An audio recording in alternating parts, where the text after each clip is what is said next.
Well, there they are. Our new electronic media, or our new gadgets. You push a button, and the world's yours. You know how they talk about the world getting smaller?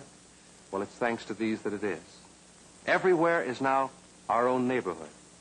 We know what it's like to go on safari in Kenya, or to have an audience with the Pope, to order a cognac in a Paris cafe. But not only is the world getting smaller, it's becoming more available and more familiar to our minds and to our emotions. The world is now a global village. A global village. Well, if the appliance store is the symbol of the age we're living in now, what about the symbol of the age just past?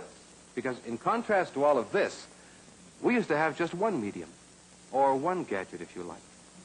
John? Come on around. You're in a bookstore, in the hallowed, respectable center of the age of print, the age of the book. In the appliance store, you're very much the electronic man. Here, you go back to being Renaissance man, literary man. A book. It's all we used to have. There were no film projectors, no TV sets or radios. We got all our information from this. We were educated by it. We learned about each other from it. The book was the source of our fame. We lived, loved, and died, as the saying goes, by the book. Think for a minute of how one reads. One sits alone. One's eye scans a line at a time. The author's ideas come to you one at a time off the page.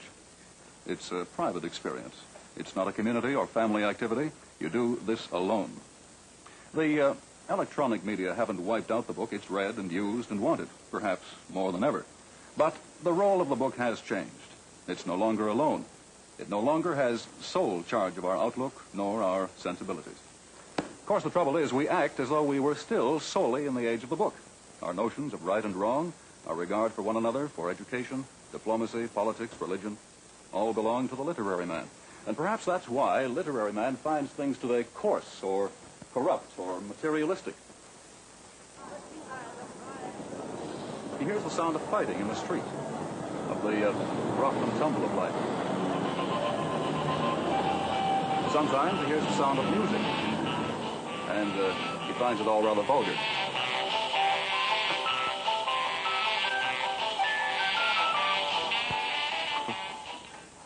With me now is Marshall McLuhan. Well, Marshall, you've done a considerable amount of writing about media. What does this all mean, the book world that we had and the electronic world we have? I think the best distinction, Alan, might be found in the phrase, with it. You know how we speak of being with it, meaning we've understood completely. We've got the message, as it were, in every way possible. But in the older book or print culture, people were not with it. They were away from it by themselves with their own private point of view. Now, you have no point of view when you're with it because you accept the thing totally. And we're with it because these new media of ours, the one you talked about in the appliance store, have made our world into a single unit. The world is now like a continually sounding tribal drum, where everybody gets the message all the time. A princess gets married in England, and boom, boom, boom go the drums. We all hear about it. An earthquake in North Africa. A Hollywood star gets drunk.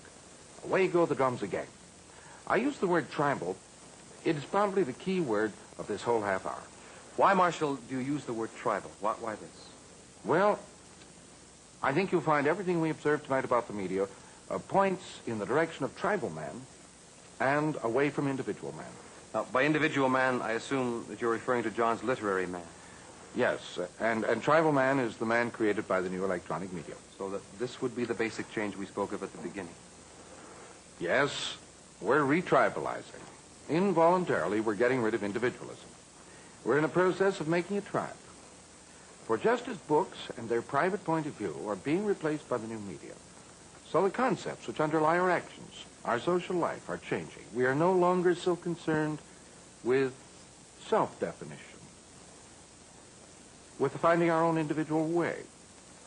We're more concerned with what the group knows, of feeling as it does, of acting with it, not apart from it. Look, let's back up just a bit, Marshall. No. If more books are being used, more being sold, the libraries are crowded, they're busy, how can it be said, aside from what else may be happening, that we're moving out of a print culture? As John said, books are still very important, but their role is changing. The nature of their importance is changing. Remember that books were our first teaching machine, and during the Renaissance, our only teaching machine. Books are what gave the Renaissance its peculiar stamp. We had to see the world and each other's through the printed line on the page. And today, there are many media of information, many teaching machines. By teaching machines, I take it that you're not referring only to those found in the classroom. No. We learn everywhere. The book's role has diminished because of all the other actors. It's no longer king, but subject. We owe a lot to the book. The assembly line of mass production, that, for example, comes to us from the book, from the printed line where things move along and happen one at a time. But the assembly line has changed.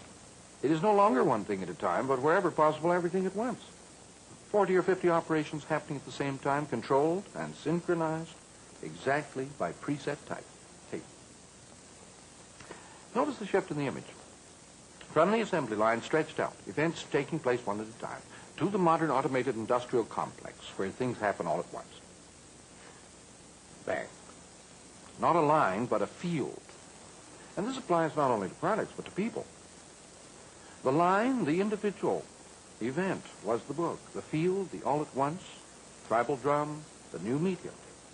Yes, but, I mean, our media, is any medium that strong that it can affect our lives and our whole outlook, Marshall? Aren't media, as I think most of us feel, on the edges of life? They can be taken or left alone. Well, Alan, we've seen how print affected all aspects of our lives. Industry, education, the concept of the modern army, even our managerial class is a product of print culture. So is the idea of romantic love. The media are at the heart of our life because the media work through our senses. And print is a medium. It changed our sense makeup from what it had been in the Middle Ages. And now certainly these other media will do the same. They, the photograph, movies, radio, TV, all these change at once the way in which we see or hear or touch or feel ourselves and our world. A slight change of one of our five senses alters the ratio among the best. People suddenly begin to want and appreciate different things. They begin to think differently.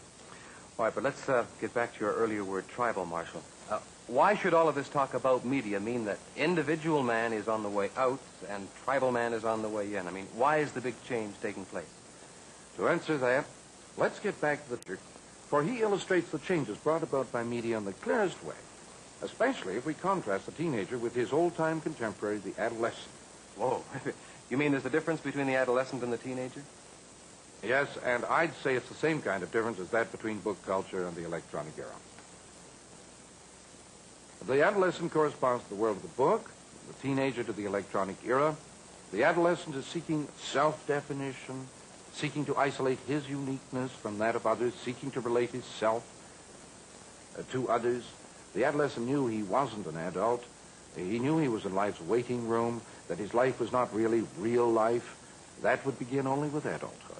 The adolescent is still our image of what the young person should be.